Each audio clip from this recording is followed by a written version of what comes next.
हाय, नमस्कार. तर मी कल्याणी स्वागत करते तुमचं माझ्या यूट्यूब चॅनलवरती.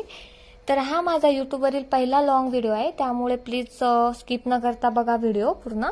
आणि माझी आई आली होती गावाकडून, तर तिने काय काय आणलं होतं तेच बघण्याची माझी ती एक्साइटमेंट चालू होती. तेच बघत होते मी काढून, आणि त्यासोबत आईसोबत गप्पा पण मारणं चालू होत्या काढता काढता. आणि आईने भरपूर साऱ्या गोष्टी आणल्या होत्या गावाकडून. आणि ही जी बॉटल दिसते ना, या बॉटलमध्ये ताक आणलं होतं घरचं बनवलेलं गाईच्या दुधाचं. इथे आम्हाला जर ताकाची गरज पडली ना, तर आम्हाला पॉकेटचं ताक आणावं लागतं विकत.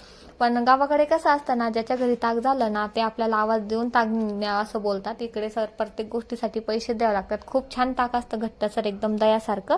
तर बनवलेलं होतं, त्यामुळे घेऊन आली ती माझ्यासाठी. आणि मस्त बोरं पण आणले होते आईने, आणि तुरीच्या शेंगा वगैरे पण आणल्या होत्या. तुरीच्या शेंगाची तर मी खूपच दिवसापासून वाट बघत होते, कारण की मला खूप सोल्याची भाजी खावं वाटत होती तुरीच्या. आता तुमच्यासोबत पण एखाद दिवशी मी रेसिपी शेअर करेन तुरीच्या सोल्याची. खूप मस्त लागते तुरीच्या सोल्याची भाजी. आणि सध्याच ना गावाकडे सगळ्यांच्या घरी एक टाइम तुरीच्या सोल्याची भाजी बनतच असेल. आणि ते बोरं पण आणले होते आईने, भरपूर बोरं आणले होते माझ्यासाठी. आणि ते हरभऱ्याची भाजी पण आणली होती, जी की हरभऱ्याची वाळून भाजी तयार करतात, बेसन भाजी बनवतात त्याची चिंचा टाकून. खूप छान लागते. त्याची पण रेसिपी एखाद्या वेळेस शेअर करेन तुमच्यासोबत. खूप सारा पालेभाज्या आणलेला होता, आणि तोच बॅगमध्ये ना दिवसभर पॅक होता, त्यामुळे त्यांना पण मला फ्रीजमध्ये ठेवायच्या होत्या. आणि त्यानंतर इथे कळण्याची भाजी वगैरे पण मी मोकळी करून ठेवत होते. कळण्याचं पीठ आणलं होतं आईने, आणि त्यानंतर इथे सगळ्या पालेभाज्या पण मी मोकळ्या करून ठेवल्या. आणि सोबतच आमच्या गप्पा पण मारणं चालू होत्या, आणि सामान पण काढणं चालू होतं. आणि आई 1-2 दिवसासाठीच आली होती, जास्त दिवस काही राहणार नव्हती. त्यामुळे दुसऱ्या दिवशी सप्तशृंगी गडावर जाण्याचा प्लॅन केला होता आम्ही. आणि आम्हाला पण सुट्टी होती, त्यामुळं म्हटलं जाऊन यावं मग, आई आहेस तर. आणि आम्ही पण खूप दिवस झाले गेलो नव्हतो गडावर, त्यामुळं म्हटलं हा जो केलेला पसारा आहे तो आजच आवरून घ्यावा, म्हणजे उद्या सकाळी ताण नको. आणि सकाळी लवकरच जायचं होतं, त्यामुळे म्हटलं आज आवरलेलं बरं सगळं.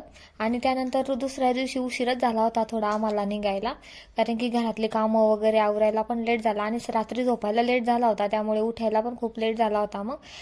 त्यानंतर आम्ही गडावर पोहोचलो, आणि तिथे गेल्यावर खूप गर्दी होती, कारण की क्रिसमसच्या सुट्ट्या चालू होत्या. त्यामुळे मग आम्ही रोपवेचे तिकीट घेतले, आणि तिथे रोपवेने सुद्धा 2-2.5 तासाची वेटिंग होती. 2-2.5 तासाने कुठे आमचा रोपवेने वरती जाण्यासाठी नंबर लागला. त्यानंतर तिथे पण 15-20 मिनिटं वेट करावा लागला रोपवेमध्ये बसण्यासाठी, कारण की एवढं गर्दा होता ना आज, खूपच वेळ लागला. त्यानंतर इथं मंदिराचा व्ह्यू बघू शकता, किती सुंदर मंदिराचा व्ह्यू येत होता. फोटो वगैरे घेतले तिथे मंदिराचे मग. आणि त्यानंतर फायनली आम्ही रोपवेमध्ये बसून वरती मंदिराकडे जाण्यासाठी निघालो. त्यानंतर गेल्यावर बारीमध्ये लागलो.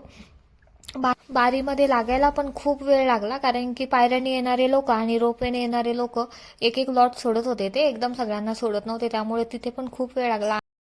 आणि बारीमधूनच मी थोडीशी देवीची क्लिप घेतली होती, कारण की आतमध्ये दर्शन करता वेळेस खूप गडबड करतात ते लोक, एकदम फास्टमध्ये दर्शन करावं लागतं. आणि हा व्ह्यू कॅप्चर केला होता थोडासा, खूप छान व्ह्यू येत होता, त्यामुळं मग मी थोडासा घेतला तो कॅप्चर करून. खूप भारी वाटत होता त्या दिवशी, खूप छान वातावरण झालेलं होतं, पूर्ण गाव दिसते वरती गेल्यावर गडावरती.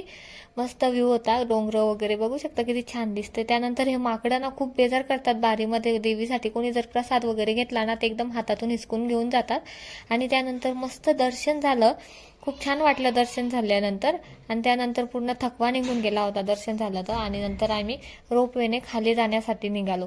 त्यानंतर इथे मग खूप भूक लागली होती, कारण की 4-4.5 तास झाले होते जवळपास. खूपच वेळ लागला होता यावेळेस आम्हाला दर्शन करण्यासाठी.